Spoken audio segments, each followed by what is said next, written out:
રાતોરાત 10 ટનનો લોખંડનો પુલ ગાયબ થઈ ગયો. માન્યમાં નથી આવતું ને, પણ આ હકીકત છે. છત્તીસગઢના કોરબામાં ચોરોએ આખો લોખંડનો પુલ જ ચોરી લીધો. 40 વર્ષ જૂનો, 70 ફૂટ લાંબો અને 10 ટન વજન ધરાવતો આ પુલ રાતોરાત ગાયબ થઈ જતા આખું શહેર અચંબામાં છે. સવારે જ્યારે લોકો નહેર પાસે પહોંચ્યા ત્યારે ત્યાં પુલના નામે માત્ર ખાલીપો હતો.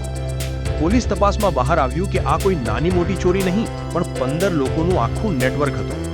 ગેસ કટરથી કલાકો સુધી મહેનત કરી આખા પુલના ટુકડા કરવામાં આવ્યા અને ગાડીમાં ભરીને ભંગારમાં વેચી દીધો.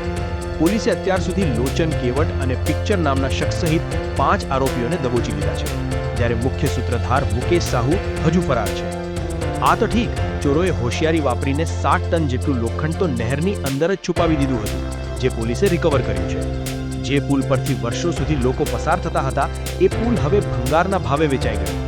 પોલીસ હવે બાકીના 10 આરોપીઓને શોધી રહી છે, પણ આ ચોરીએ આખા દેશમાં ચર્ચા જગાવી છે કે બોલો ચોરોએ હવે પુલ પણ બાકી નથી મૂક્યો.